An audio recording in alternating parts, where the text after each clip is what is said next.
کیا دوا، تیرے در پہ سوالی بنا، جھکے کرتا ہوں میں التجا، کل جہاں مشکلوں میں گھرا، سوزے دل کی کرے۔ بسم اللہ الرحمن الرحیم۔ رب اشرح لی صدری ویسر لی امری واحلل عقدۃ من لسانی یفقہوا قولی۔ انبیاء علیہ السلام کے حوالے سے داستانوں کا سلسلہ سحر میں تقریباً 3:40 پر، اور پھر افطار میں آثار قیامت کے حوالے سے قصوں کا سلسلہ جاری ہے تقریباً 3:20 پر۔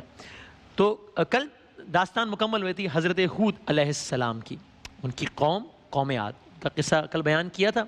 اب ان کے بعد آنے والا نبی، چونکہ ہم ترتیب وار آگے بڑھ رہے ہیں، تو حضرت ہود علیہ السلام کے بعد اللہ کے نبی، بچوں کے لیے اور میرے اپنی ایجوکیشن کے لیے، حضرت صالح علیہ السلام، اور ان کی قوم سمود، اس کا قصہ آج انشاءاللہ۔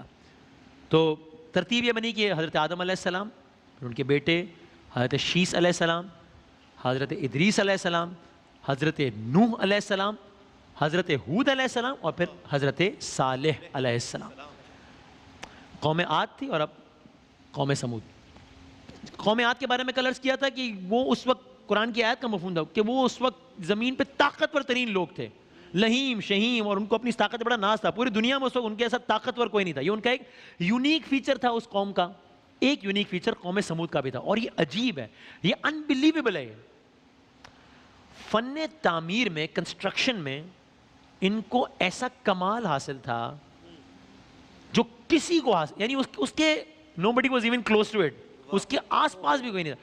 آپ آج بھی انٹرنیٹ پر اور دیگر جگہوں پر تصاویر دیکھیے کہ اس زمانے میں، یہ 5-6 ہزار سال پرانی بات کر رہا ہوں، اس زمانے میں جس انداز کے سٹرکچر انہوں نے بنائے، اس زمانے میں آپ کو شبہ ہوگا کہ یہ آج کل کے دور کی کوئی تصویر ہے۔ ایسے سٹرکچرز بنائے، انبیلیویبل، فن تعمیر میں کمال حاصل تھا۔ یعنی انہوں نے ایک نئے، جس کی تصاویر اور اس کی یہ آپ دیکھے جا سکتے ہیں، انہوں نے ایک نئے طریقہ تعمیر کی بنیاد رکھی تھی، انوویٹو تھے بہت۔ کیا یہ پہاڑوں کو، اس زمانے میں پہاڑوں کو اندر سے تراشتے تھے اور اندر ہی اندر کمرے در کمرے، یہاں تک کہ محلات اور مقبرے بنا لیتے تھے۔ اور ان کی بستیوں کی یادگاریں آج بھی موجود ہیں، آج بھی موجود ہیں، حیرت انگیز، ناقابل یقین۔ اچھا آپ دیکھیے، ایک طرف یعنی کیا، یعنی کل قوم عاد کا قصہ بیان ہوا تھا تو کیا تھے، لہیم شہیم طاقتور، لیکن انجام کیا ہوا کہ جتنے لہیم شہیم تھے، ہوا کے بگولوں نے کچروں کی طرح اٹھایا اور ایسا پھینکا کہ جیسے کھجور کے تنے۔ اور یہاں کیا ہوا، اپنے محلات پہ، اور اس پہ بڑا یقین تھا نا، بڑا غرور تھا نا، جب اللہ تعالیٰ نے اس قوم، یعنی جب قوم عاد کو آندھی کا عذاب بھیجا تھا، تباہ کیا تھا، ان کے بعد اس قوم کو عروج حاصل ہونا شروع کیا تھا قوم عاد کے بعد۔ اور ان کی رہائش ہے، یعنی کہاں کی بات ہے، تبوک اور حجاز کے درمیان، یعنی آج کل کا سعودی عرب سمجھ لیجیے، ٹھیک۔ اور قرآن مجید کے مطابق اس قوم کی حکمرانی تھی 9 سرداروں کے ہاتھ میں۔ یہ میں بعد میں بیان کرتا ہوں کہ پھر بعد میں انجام کیا ہوا، تھوڑی دیر بعد میں۔ لیکن اس قوم کی جو حکمرانی تھی، یہ 9 سرداروں کے ہاتھ میں تھی، جو ان کے سارے فیصلے کرنے کے مجاز تھے۔ سورہ نمل کی ایک آیت کے ترجمے کا مفہوم ہے کہ بلکہ آیت کا ترجمہ ہے، اس شہر میں 9 اشخاص تھے جو ملک میں فساد کرتے تھے اور اصلاح سے کام نہیں لیتے تھے، ٹھیک۔ اور ایسا میں نے عرض کیا اپنے فن تعمیر کی ویسے مغرور، کنسٹرکشن میں بڑا فخر تھا نا۔ ہوا کیا جب عذاب آیا نا، اور کیا عذاب آیا اور کیوں عذاب آیا بعد میں عرض کریں گے، تو یہ حال ہوا انہی تعمیرات کا، انہی مکانات کا، انہی محلات کا یہ حال ہوا کہ ایک مرتبہ سرکار دو عالم صلی اللہ علیہ وآلہ وسلم، مفہوم ہے، صحابہ کرام کے ہمراہ گزر رہے تھے اس مقام سے جہاں پر ان کی بستیاں تھیں ویران، قوم سمود کی۔ تو آپ صلی اللہ علیہ وآلہ وسلم نے کہا یہاں سے جلدی گزرو، یہاں سے فوراً گزر جاؤ، ابھی بھی یہاں پر عذاب ہو رہا ہے، کہیں تم بھی اس عذاب کا شکار نہ ہو جاؤ۔ اس انداز کا، یہ آپ نے روایت کا مفہوم سنا، اب قرآن کی ایک آیت کا ترجمہ سن لیجئے۔ مکانات پہ بھرم تھا نا، کیسا نشان عبرت بنایا انہی مکانات کو۔ سورہ نمل کی ایک آیت کا ترجمہ ہے، اب یہ ان کے گھر، وہی گھر، اب یہ ان کے گھر ان کے ظلم کے سبب خالی پڑے ہیں۔ سورہ نمل کی ترجمہ ہے۔ تو آپ سوچئے جس کے عذاب کے بارے میں سرکار دو عالم فرما رہے ہوں اور جن کی ویرانی کے بارے میں خداوند تعالیٰ قرآن مجید میں کہہ رہا ہوں، وہ کتنا سنجیدہ معاملہ ہوگا، اس کا اندازہ لگائیے۔ اچھا، ایک اور فیچر تھا اس قوم کا، ان لوگوں کی عمریں بہت طویل تھی۔ کتنی طویل؟ اتنی طویل کہ بعض روایات میں ملتا ہے کہ جب یہ لوگ مٹی سے گھر بناتے تھے نا، تو یہ نارم تھا، ہوتا یہ تھا کہ جو آدمی مٹی سے گھر بناتا تھا اس کے مرنے سے پہلے وہ گھر گر جاتا تھا۔ اتنی لمبی لمبی عمریں تھیں کہ مٹی کے گھر گر جاتے تھے ان کی موت سے پہلے۔ چنانچہ انہوں نے پہاڑ کھود کر گھر بنانا شروع کیے تھے۔ اچھا، قرآن مجید میں کئی مقامات پر تذکرہ ہے، اتنا اہم واقعہ ہے، کئی مقامات پر تذکرہ ہے اس قوم کا اور ان کے نبی کا حضرت صالح علیہ السلام کا تذکرہ ہے۔ یہاں تک کہ کچھ تو بہت ہی مشہور آیات ہیں جو کہ آپ سب نے سنی ہوئی ہیں، بلکہ اکثر کو یاد بھی ہوں گی۔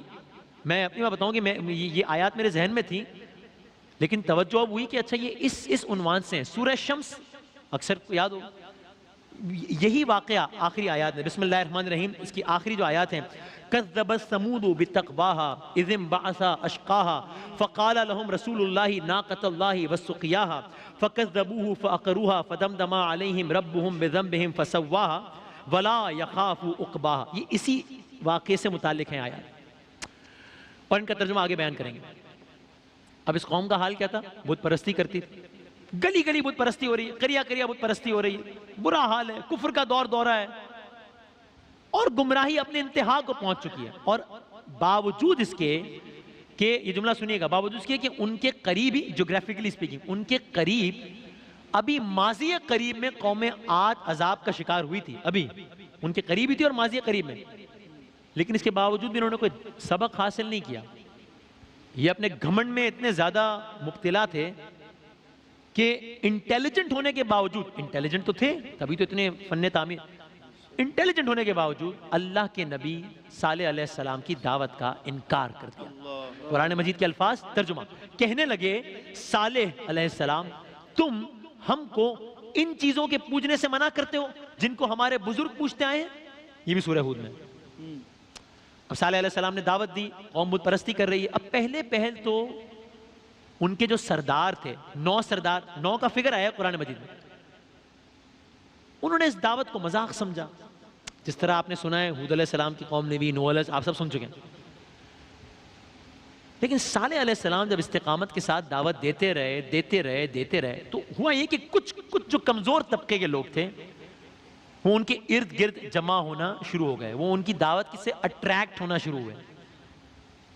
اب جب قوم کے سرداروں نے دیکھا کہ جو تھوڑے بہت لوگ ہیں، تھوڑے بہت ہی ہیں، لیکن یہ تو صالح علیہ السلام کی بات کو سنجیدگی سے لے رہے ہیں، تو اگر میں اپنے الفاظ میں کہوں ان کو اپنی دکانیں خطرے میں نظر آنا شروع ہو گئی۔ انہوں نے کیا کیا؟ قرآن نے بتایا، سورہ اعراف کی ایک آیت کا ترجمہ ہے، ان کی قوم کے سردار جو مغرور تھے غریب لوگوں سے جو ان میں سے ایمان لے آئے تھے، کہنے لگے بھلا تم یقین کرتے ہو کہ صالح اپنے پروردگار کی طرف سے بھیجے گئے ہیں؟ انہوں نے کہا ہاں، جو چیز وہ دے کر بھیجے گئے ہیں ہم اس پر ایمان رکھتے ہیں۔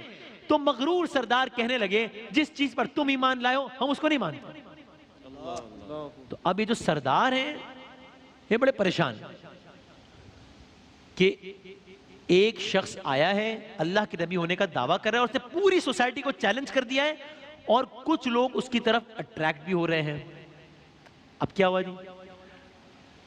اسی پریشانی اور غصے کے عالم میں پروپیگنڈا اس زمانے میں بھی ہوتا ہے، سرداروں نے یہ مشہور کرنا شروع کر دیا کہ بھائی بات یہ ہے کہ چونکہ صالح علیہ السلام نے ہمارے خداؤں کا انکار کیا ہے نا، بتوں کا انکار کرتے ہیں، تو اصل معاملہ یہ ہوا ہے کہ یہ جو دعوت دے رہے ہیں دعوت نہیں ہے، دین حق کی دعوت نہیں ہے، ہوا یہ ہے ایک پوری کہانی گڑی اور نیریٹو سیل کرنا شروع کیا اپنے لوگوں کے درمیان کہ لگے صالح علیہ السلام نے چونکہ ہمارے خداؤں کا انکار کیا ہے تو ہوا یہ ہے کہ ہمارے خدا، نعوذ باللہ، ہمارے خداؤں نے ان سے انتقام لیا ہے، ہمارے خداؤں نے غصے میں آ کر نعوذ باللہ ان کو مجنون کر دیا ہے، اس لیے اس طرح کی باتیں کر رہے ہیں۔ صالح علیہ السلام دعوت دیتے رہے، قوم انکار کرتی رہی، ایک عجیب و غریب معاملہ، جہاں سے صالح علیہ السلام گزرتے قوم ان کا مذاق اڑاتی۔ اب آپ کو پھر سارے واقعات یاد آ رہے ہیں، نوح علیہ السلام کشتی بنا رہے ہیں، قوم مذاق اڑا رہی ہے، ہود علیہ السلام پیغام دے رہے ہیں، قوم مذاق اڑا رہی ہے، صالح علیہ السلام دعوت حق دے رہے ہیں، قوم مذاق اڑا رہی ہے، اور جو سردار ہیں وہ اپنی قوم کے جو لوگ جو صالح علیہ السلام کی طرف آ رہے ہیں ان سے کہہ رہے ہیں کہ تم بہت ہی بیوقوف لوگ ہو، تم نے بے عقلی سے صالح علیہ السلام کو نبی مان لیا ہے، ہم صاف صاف الفاظ میں کہتے ہیں کہ ہم تمہاری بات نہیں مانتے، جو کرنا ہو کرنا۔ اب اس شہر میں ایک عجیب و غریب ماحول ہے۔ شہر کا ماحول ہے کہ اس شہر میں محافل میں، گلیوں میں، بستیوں میں، گھروں میں، عبادت گاہوں میں، ہر جگہ ایک ہی موضوع ڈسکس ہو رہا ہے کہ ایک شخص آیا ہے جس نے ہم کو چیلنج کر دیا ہے، جس نے ہمارے نارمز کو چیلنج کر دیا ہے، جس نے ہمارے ریلیجن کو چیلنج کر دیا ہے۔ بہت سارے لوگ اس شخص کی مخالفت میں بات کر رہے ہیں، صالح علیہ السلام کی، کچھ لوگ ان کی حمایت نہیں بات کر رہے ہیں۔ ایک نیا منظرنامہ بستی میں، لوگ سوچ رہے ہیں کہ ابھی کل تک ہم عبادت کر رہے تھے، سارے معمولات زندگی ٹھیک چل رہے تھے، اب یہ کیا معاملہ ہو گیا ہے کہ ایک شخص آ گیا ہے اور دعوت دے رہا ہے اور کہہ رہا ہے کہ ہم جو کر رہے ہیں وہ غلط کر رہے ہیں، ہمارے ماں باپ جو کرتے آئے تھے وہ غلط کر رہے تھے، ہمارے باپ دادا جو کر رہے تھے وہ غلط کر رہے تھے۔ سرداروں کی پریشانی کا لیول ہی نیکسٹ ہے، کیونکہ ان کو تو اپنے سارے معاملات خراب ہوتے نظر آ رہے تھے۔ یہاں تک کہ اب کیا ہوا، قوم تو لگی ہوئی ہے کچھ حمایت میں، کچھ مخالف، سرداروں ایلیٹ سرداروں نے مل بیٹھنے کا فیصلہ کیا۔ ان 9 سرداروں نے کہا کہ بھائی یہ قوم تو جس طرف جا رہی ہے دیکھا جائے گا، ہم آپس میں ذرا اتحاد کر لیں، ہم آپس میں ایک ہو جائیں، کوئی کمبائنڈ اسٹریٹجی بنائیں، مل کر کوئی لاہے عمل بنائیں تاکہ اس سلسلے کو روکا جا سکے، ورنہ اگر یہ قوم ان کی طرف آنا شروع ہو گئی تو ہمارا کیا بنے گا۔ طے ہوا، یہ وہی سردار ہیں جنہوں نے پہلے پروپیگنڈا کیا تھا۔ یہاں تک کہ میں آج کل کے الفاظ میں کہوں، سارے ان سرداروں کا اجلاس منعقد ہوا۔ اجلاس کا ایجنڈا کیا ہے؟ کس طریقے سے قوم کو صالح علیہ السلام سے دور کرنا ہے، متنفر کرنا ہے۔ اجلاس در اجلاس ہو رہے ہیں قوم کے سرداروں کے۔ کوئی کچھ تجویز دے رہا ہے کہ ایسے کر لو تو قوم صالح علیہ السلام کی طرف نہیں جائے گی، کوئی کچھ تجویز دے رہا ہے، کوئی کسی کی بات سے اتفاق کر رہا ہے، کوئی کسی کی بات سے اتفاق نہیں کر رہا ہے، ایک ڈسکشن چل رہا ہے۔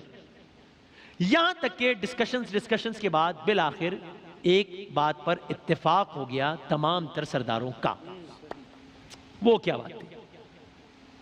طے یہ پایا، میں نے کہا انٹیلیجنٹ تو تھے اپنے طور پر، بڑی انہوں نے انٹیلیجنٹ موو کی تھی۔ کیا طے پایا کہ دیکھو ہم نے ان کا مذاق اڑا کر بھی دیکھ لیا، ان کا جذبہ تو کم نہیں ہوتا، ہم نے ان کی بات کو اگنور کر کے بھی دیکھ لیا، ان کا جذبہ تو کم نہیں ہوتا، ہم نے اپنی قوم کے لوگوں کو یہ کہہ کر بھی دیکھ لیا کہ تو ہمارے خداؤں نے ان سے بدلہ لیا ہے، ان کا جذبہ کم نہیں ہوتا، ایک کام کرتے ہیں اس سے معاملہ آسان ہو جائے گا۔